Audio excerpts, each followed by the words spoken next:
Assalamualaikum warahmatullahi wabarakatuh. Alhamdulillah kembali bisa berjumpa dengan pemirsa Sobat Mursalin Channel, membaca buku meraih ilmu. Insya Allah kita akan kembali meneruskan bacaan kita tentang buku Madrasah Ramadan, dan insya Allah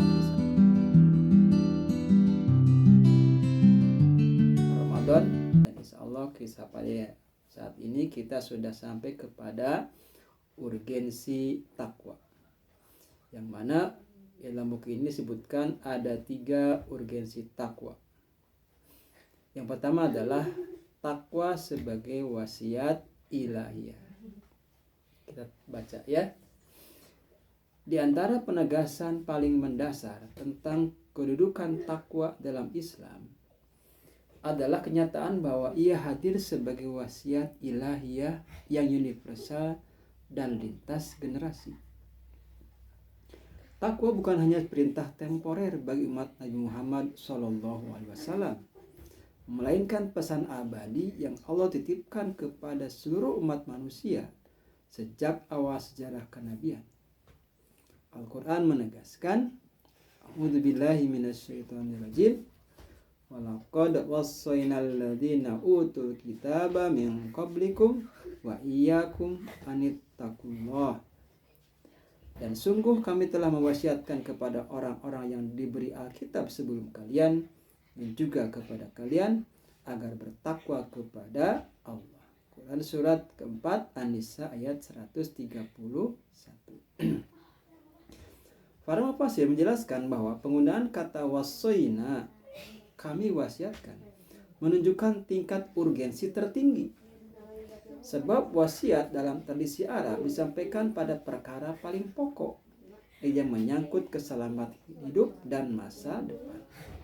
Dengan demikian, takwa bukan sekadar anjuran akhlak, melainkan amanat ilahi yang mengikat manusia dalam seluruh dimensi kehidupannya.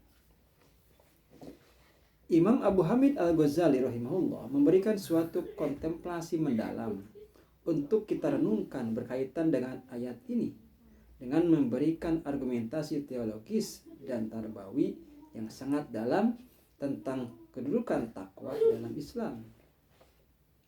Al-Ghazali memulai renungannya dengan mengajak pembaca kembali kepada sifat Allah sebagai Al-Alim, Al-Hakim, dan Ar-Rahim.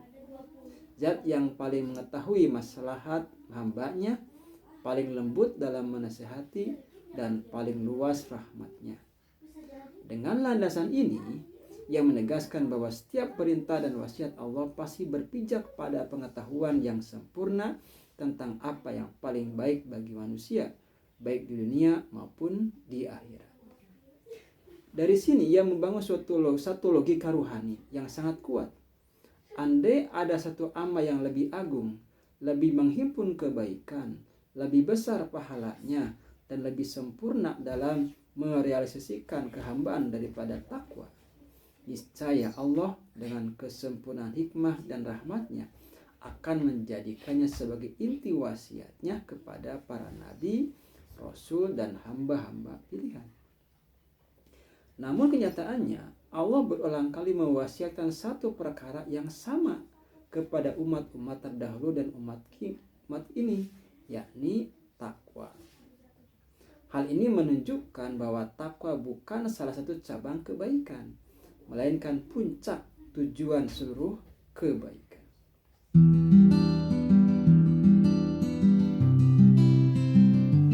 Kesatuan wasiat ilahi pada takwa yang berlaku bagi orang-orang terdahulu dan orang-orang kemudian menjadi bukti bahwa takwa adalah tujuan final yang tidak boleh dilampaui. Ia bukan sarana sementara, bukan tahap yang kelak ditinggalkan, melainkan poros seluruh perjalanan hidup seorang hamba. Ketika Allah mencukupkan seluruh wasiatnya dengan satu pesan ini, maka itu adalah isyarat bahwa takwa telah mencakup seluruh kebutuhan manusia dalam beragama, nasihat, petunjuk, peringatan, pendidikan, pengajaran, dan pembersihan jiwa. Lebih jauh, Al-Ghazali memandang takwa sebagai simpul yang menyatukan seluruh dimensi kehidupan, ia bukan hanya membuahkan keselamatan akhirat, tetapi juga menata kehidupan dunia. Bukan hanya menyempurnakan ibadah personal, tetapi juga membangun kualitas akhlak dan kemasyarakatan atau sosial.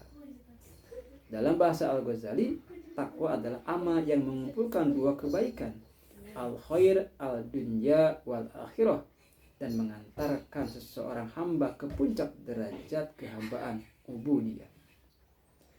Dengan takwa, seorang hamba tidak hanya taat secara lahir, tetapi hidup dalam kesadaran terus-menerus akan kehadiran Allah dalam seluruh gerak kehidupan.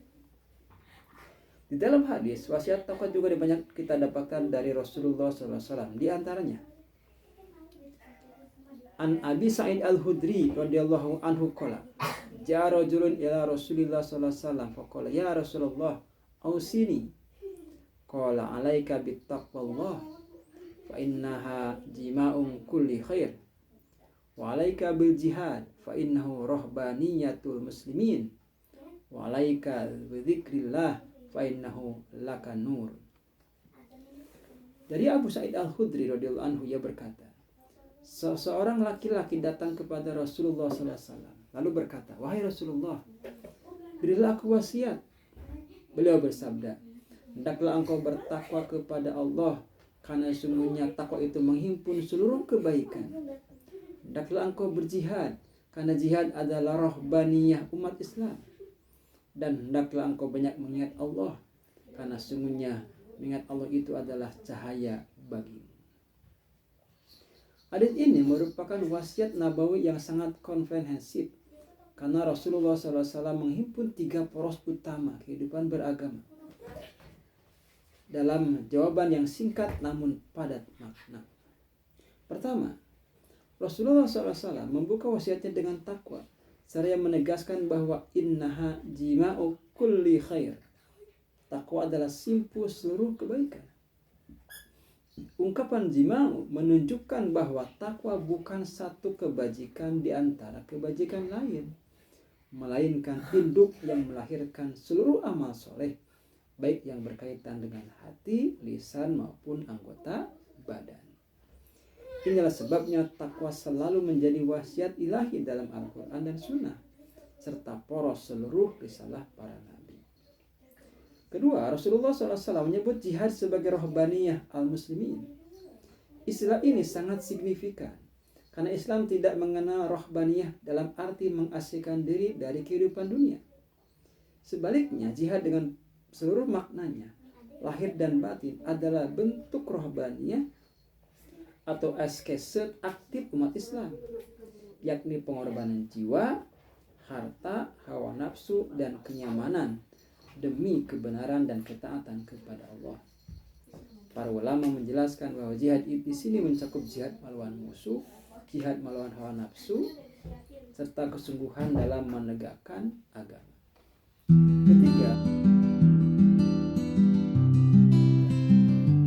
Ketiga, Rasulullah SAW menutup wasiatnya dengan perintah memperbanyak zikir.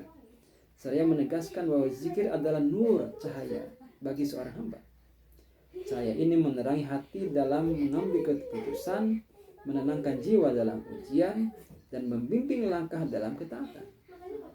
Karena itu zikir menjadi pengikat antara takwa dan jihad. Tanpa zikir, takwa melemah dan jihad kehilangan ruhnya. Dengan demikian, hadis ini menegaskan bahwa bangunan keislaman yang utuh berdiri di atas takwa sebagai fondasi, jihad sebagai manifestasi kesungguhan, dan zikir sebagai ruh yang menghidupkan seluruh amal. Dalam konteks pembahasan takwa sebagai tujuan agung kehidupan, terlebih menjelang Ramadan, hadis ini menjadi dalil yang sangat kuat bahwa takwa bukan hanya sikap fasih, melainkan melahirkan kesungguhan amal dan kejernihan hati secara bersamaan. Hadis-hadis lain yang juga membahas wasiat takwa ini adalah usikum bitaqwallah wasam'i wa ta'at wa in ta'ammaru alaikum abdun habasyun. Aku mewasiatkan kepada kalian agar bertakwa kepada Allah serta untuk senantiasa mendengar dan taat kepada pemimpin, sekalipun yang memimpin kalian adalah seorang hamba saya dari Habasyah. Hadis riwayat Abu Daud, Tirmizi, Ibnu Majah dan disahihkan oleh At-Tirmizi. Kemudian ada lagi hadisnya an Abi Dzar radhiyallahu anhu qala li Rasulullah sallallahu alaihi wasallam usikum bi taqwallah fi sirri amrika wa ala niyyatihi wa idza da'awta fa ahsinid du'a wa la tas'alanna ahadan syai'an wa la dari Abu Dzar radhiyallahu anhu Rasulullah sallallahu alaihi wasallam bersabda kepadaku, aku mewasiatkan kepadamu agar bertakwa kepada Allah dalam keadaan rahasia maupun terang-terangan. Jika engkau berdoa, maka perbaikilah doamu. Jangan sekali-kali engkau meminta suatu kepada manusia. Jangan memimpi. Ketika Al-Quran menempatkan takwa sebagai wasiat lintas umat dan zaman, hal itu menegaskan bahwa takwa adalah kebutuhan primer rohani manusia. Ia adalah pesan ilahi yang selalu relevan, baik dalam keadaan lapang maupun sempit, baik dalam ibadah personal maupun dalam tanggung jawab sosial. Inilah sebabnya mengapa Ramadan sebagai madrasah agung pembentukan takwa tidak boleh dipahami sebatas ritual tahunan, melainkan sebagai momentum menghidupkan kembali wasiat ilahiyah yang menjadi poros seluruh kehidupan seorang mukmin. Itulah urgensi takwa yang pertama. Lalu apakah urgensi takwa yang kedua dan ketiga? Kita tunggu di video berikutnya. Assalamualaikum warahmatullahi wabarakatuh.